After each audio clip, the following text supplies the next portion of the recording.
Demon Slayer's upper rank 6, Daki and Gyutaro. ufotable really is killing them with their god tier animation weekly. But do these demons have the most tragic backstory yet? Daki herself has even caused a little bit of a controversy here in Japan. So go ahead and slice that like, and let's do a deep dive into these two. You might be wondering, how exactly did these two even become demons? So let's go ahead and turn back the clock a few hundred years. You can let me know how sad this backstory ranks for the demons. Both of these two lovely fellas, Gyutaro and Daki, were born in the current location, except the worst part of the red light district, the quote-unquote entertainment district. You're not going to be surprised at all to find out that their mom was in fact a lady of the night. Unfortunately, these two being born really just caused an extra burden on her mother, since now they had two hungry kids to feed. Such a pain in the ass keeping these kids alive. The first one that popped into this world was the Oni-chan Gyutaro. Apparently life was so horrible in this district that their mother actually tried to log off by herself many times before he was born.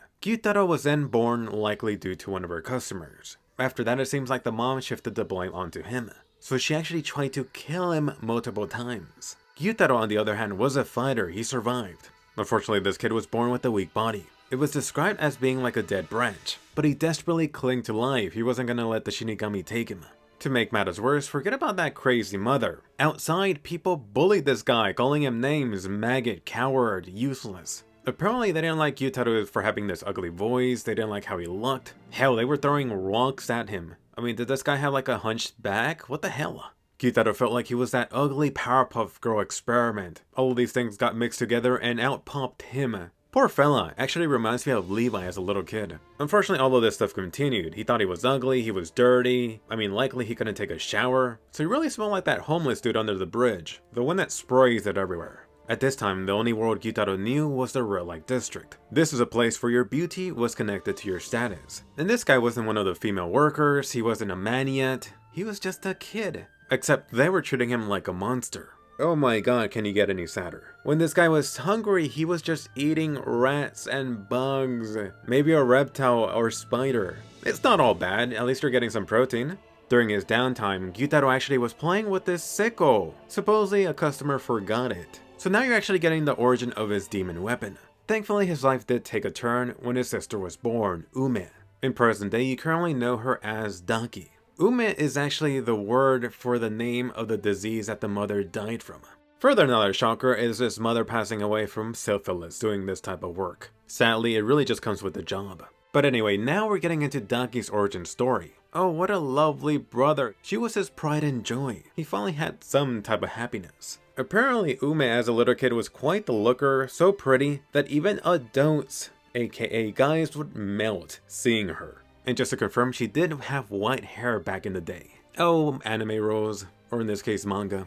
Gyutaro then realized he was actually really awesome at fighting. So now that this guy was older, he was actually working as his collector, aka just a fancy name for the pimp that collects the cash. And look at this guy's torso, it looks very similar to the current present day demon. Since this guy was older, he had gained this reputation, so everyone was disgusted by his looks. The now older Gyutaro apparently was just used to it by now. It didn't bother him, in fact he felt great. That oil painting polka dot man phase actually became his pride. So it's really interesting to see this development. That actually having this beautiful sister, this beautiful person in his life, helped to alleviate his own sense of inferiority. In fact, he actually now saw light at the end of the tunnel. That both of these two could eventually progress themselves into living a better life.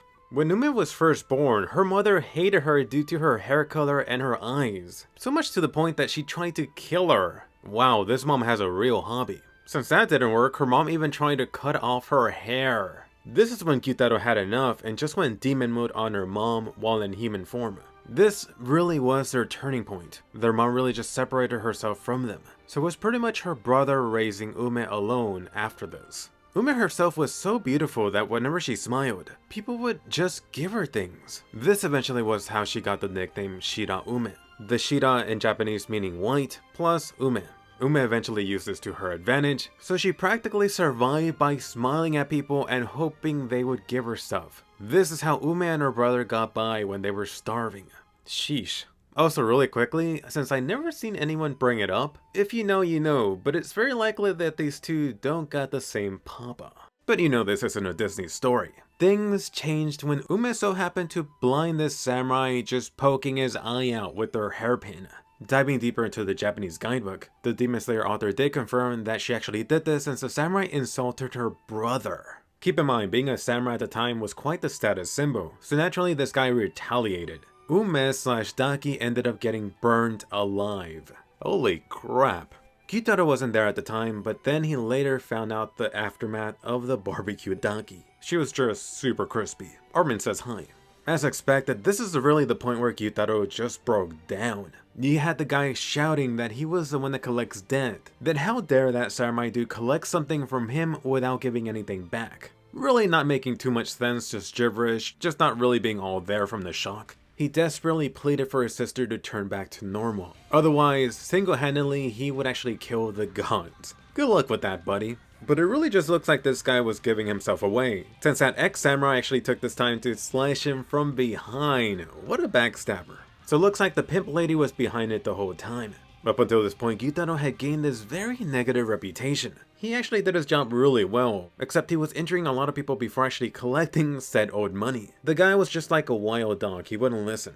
Maybe this guy was a demon in his past life because he was still alive. He quickly grabbed the sickle and off the lady and the samurai dude too in the process. This was perhaps the start of Gyutaro's insecurities. He started rambling on about how this samurai dude must have had such a great life. That ever since he was born, he must have had the basic necessities, like shelter, a place to sleep. Why was this guy getting the pizza, while Gyutaro only got the crust? Almost just like a Shinigami, Gyutaro finished this samurai dude no problem. Seriously, this kid was in the wrong profession. Just be like an assassin.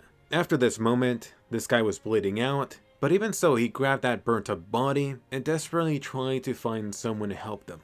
Eventually just collapsing over the pain too, and snow falling too. Can you make this even more sad? The twist in this story is that Gyutaro right before dying looks like he finally won the lottery. The upper rank demon 6 at the time, Doma, showed up. Keep in mind the KFC Daki was still alive. Both of them were going to die soon, so this guy made them an offer. Hey, how about taking some demon blood? If both of these were chosen by that man, aka Muzan, they would become demons. And you know, the rest is history. Apparently, Gyutaro really had no regrets about being turned into a demon. So much to the point that he would willingly become a demon no matter how many times he was reborn. He wouldn't forgive others for having this better life than himself. He wanted to always become that pimp who would pimp slap them and collect their money. Upgrading to their demon afterlife, Daki and her brother actually continued to stay in the entertainment district. In case you're wondering about Gyutaro during this time, it seems like he spent most of his time just hibernating. Unless there was a demon slayer involved, he really just let Daki handle everything. Daki herself gained this reputation for being extremely beautiful but also very cruel. Her new nickname should have been Cruella.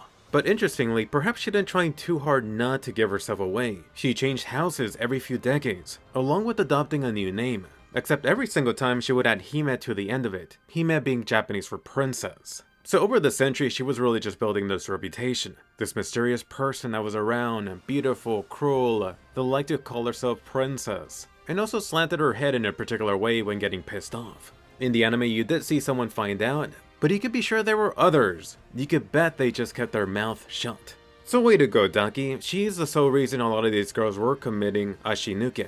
But you know the reality. Either they were offing themselves, or Daki got to feast on some booty. Talking about demons feasting, Daki herself has killed and ate 7 Hashira, 15 for her older brother. So wow, the Hashira really is just this revolving door. But don't let that fool you, that really speaks to how powerful these two are. As demons, these two are very powerful, being upper rank 6. Although I will mention that Muzan only mentioned Gyutaro when talking about the upper rank 6. Sorry Daki, you were left out. Muzan also suggested that eventually he thought that Daki would be too much of a hindrance to her older brother, especially if they were fighting demon slayers. Either way, as upper rank demons, they have all the good stuff that comes with it, like high speed regeneration, doesn't matter how many times you slice their limbs off, they move extremely quickly, even Pikachu would be jelly. Daki in particular has a unique ability using those OB sashes. In fact, she actually has 8 living OB sashes scattered throughout the district. She easily communicates to them using telekinesis. These OB sashes do watch over these kidnapped girls, really just being saved for a later snack. So what, does Daki have like this quirk? She could actually store objects in 2-dimensional space inside of her OB sashes. Doesn't matter whether you're a guy or girl. Although it looks like getting freed for them isn't too difficult. You see Inoskue easily cut through them, freeing people. When fighting, it looks like the OB sashes she does have with her could stretch out almost limitlessly. Interestingly, they do bleed out when they're cut. Demon blood perhaps? The obi sashes do regenerate no problem if they are cut. Although these things are quite tough. I mean, you saw Tanjiro's sword get damaged just by trying to slice them. Daki can even turn her own neck into a sash just to avoid decapitation. And just seeing how many times that's happened, it looks like you desperately need that ability. Oh, and just to be very specific, Daki can also attack with her hair too, so she's just like Quinilla, although far weaker. I mean, hell, they also function almost as a freaking ride, using Daki almost hovering riding them, Dr. Ox style. Ultimately, you do have Daki going Bankai when all of the 8 sashes return to her body. This is Daki's awakened form. You should notice her hair color returned to her original white human hair color. In this state, her regeneration, power, speed has all increased tremendously. In fact, this is when she actually used her blood demon art, the 8-layered obi slash. It was nice knowing you, Tanjiro. Flipping over to the perhaps true upper rank demon, you got the Oni-chan Gyutaro coming out when Daki's at her most desperate. Notably, Daki's hair tips and his hair match the same color, fricking vomit green. And look at that tiny torso. Unfortunately, it does match his human appearance back when he was so thin, starving. Also carried over from his human side are his demon weapons, those almost demon flesh-coated sickles. A very lovely feature is that the sickles do come with poison. Wonder if he picked that up from being human. I will also have you notice that these two are also very unique among all the demons. You noticed before that Gyutaro's always inside of his sister Daki. But very interestingly, they're the only demons that function as one whole demon. As far as I know, the author hasn't explicitly stated why, but my random quick theory is that it's really actually part of Muzan's little experiment. Just using these two trying to create this more powerful demon, for his purposes. But anyway, Gyutaro does focus on trying to slash you with those sickles, slicing and dicing. It's almost like fighting this prey mantis. You got frontal attacks, you got attacks from behind. Gyutaro's first demon blood art is the flying blood sickles, which is really just a demon blood version of the actual sickle, flying forward almost like a shockwave. The next demon blood art is a more defensive type of move, the rampant arc rampage. Using this in a split second, he was able to block like hundreds of those ninja knives. Sorry, you're not getting into this bubble. The next demon art or special move is the rotating circular slashes, the flying blood scythes. So this is really a twirly whirlwind type of move using both hands. Unlike the first and second, the reach is much wider and it really can also be used defensively. So it's really the best of both worlds. Perhaps one of Gyutaro's greatest strengths really is this secret of his. After popping out of his sister, you shortly after saw Daki gain a third eye. In reality, while fighting the Hashira, Gyutaro was also controlling the movement of his sister, which allowed this guy to see 2 point of views from the battlefield. Talk about overpowered. So how do you even take these two down? Hey, how about trying to cut both of their heads off at the same time?